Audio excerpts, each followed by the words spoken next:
안녕하세요. IMTV의 화이트래빗입니다.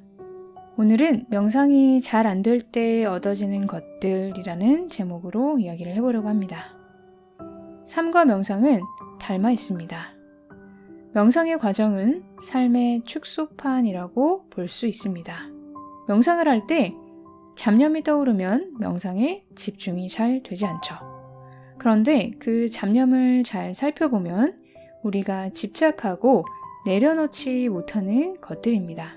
나에게 지금 마음에 걸리는 것들일 확률이 높습니다. 그래서 명상이 안 된다고 생각될 때도 왜 안 되는지를 살펴보는 것 또한 좋은 공부가 된다고 이전 영상에서도 말씀을 드렸습니다. 내가 가진 번뇌가 무엇인지 살펴볼 수 있고 그 정체를 파악해서 그것을 내려놓는 기회가 될 수 있기 때문이죠. 그래서 명상이 안 된다는 것은 없는 것입니다. 오늘은 우리가 명상이 잘 안 된다고 느끼는 또 하나의 이유에 대해서 이야기해 보려고 합니다. 사람들은 대부분 결과지향적으로 프로그램 되어 있습니다. 과정보다는 결과에 포커스를 맞추는데 익숙하죠. 이러한 태도는 명상을 할 때도 마찬가지로 나타납니다. 명상을 할 때 집중이 얼마나 잘 되었는지에만 포커스를 맞추기 때문에 집중이 얼마나 잘 되었느냐에 따라서 명상이 잘 되었다, 아니다 라고 판단하고 또 그 판단으로 좋아하기도 하고 실망하거나 화를 내기도 합니다. 명상도 내가 사는 방식대로 하게 되는 거죠. 우리가 삶 속에서 외부 상황이 내 마음에 들면 좋아하고 그렇지 않으면 슬퍼하거나 거부하는 것처럼 명상도 그렇게 한다는 것입니다. 명상도 우리가 사는 방식대로 하고 있다는 거예요. 외부의 조건에 따라서 그냥 반응하는 태도로 하고 있다는 거죠. 명상이 우리가 살고 있는 방식을 따라가면 안 되고 명상이 삶을 새로운 방향으로 이끌어가는 공부가 되어야 합니다. 내면이 중심이 되고 내면을 따르는 삶이 되어야 하고 그것은 명상을 대하는 태도로부터 시작될 수 있습니다. 명상이 삶의 방향을 바꾸는 리드줄이 되어야 합니다.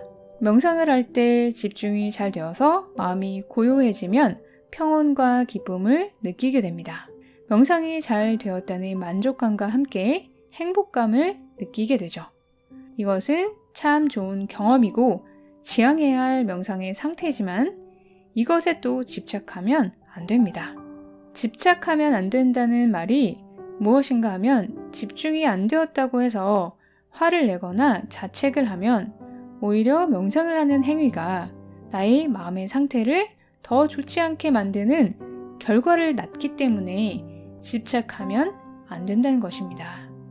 그러면 명상을 하기 싫어지거나 명상하는 대부분의 시간을 짜증이나 화로 채우게 되는 부작용을 낳게 됩니다. 삶 속에서도 우리가 집착하는 것이 있으면 삶이 고달픕니다.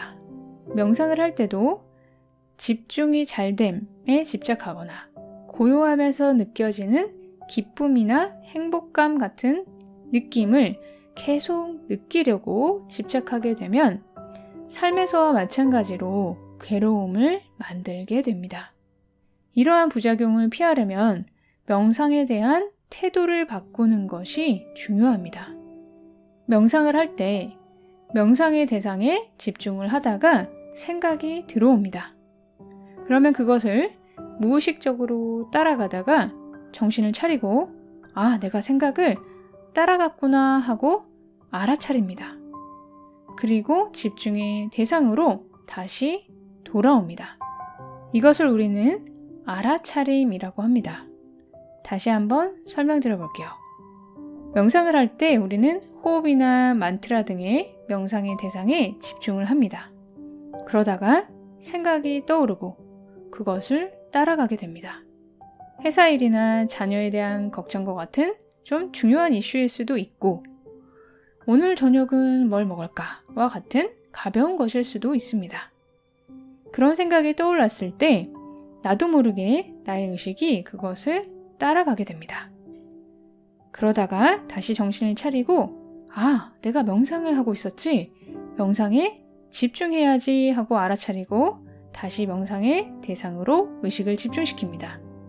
명상의 대상에서 벗어났다가 그것을 알아차리고 다시 돌아오고 벗어났다가 알아차리고 돌아오고 하는 연습을 반복하면서 나는 알아차림의 횟수가 늘고 알아차림의 힘이 강해집니다. 명상을 통해서 우리는 집중을 개발할 수 있지만 명상을 통해서 개발될 수 있는 중요한 또 하나의 요소는 바로 알아차림입니다. 야구 선수가 경기에 나가서 홈런이나 안타를 치기 위해서 수백 수천 번의 배트를 휘두르는 연습을 하는 것과 같습니다. 경기 중에 안타나 홈런을 쳤을 때만 기뻐하는 것이 아니라 연습하는 동안에도 내가 오늘 배트를 100번이나 휘둘렀구나. 나의 자세가 좋아지고 근육이 더 강해졌겠구나 하고 생각을 하는 거예요. 이것은 그냥 자기 최면이나 정신승리가 아니라 사실입니다.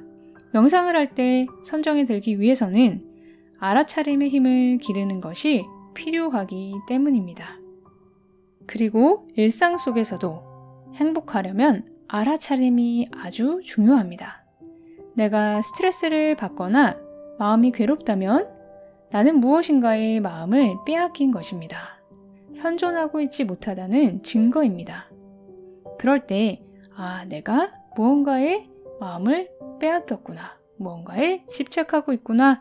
내가 현존하지 못하고 있구나 하고 알아차림이 있어야 합니다. 그래야 거기에서 벗어날 수 있습니다. 명상도 마찬가지입니다. 알아차림이 있어야 돌아옴이 있고 현존할 수 있습니다. 명상이 안 되는 것이 아니라 알아차림을 연습하고 있는 것입니다. 안타를 칠 수 있도록 배트를 휘두르고 있는 것입니다.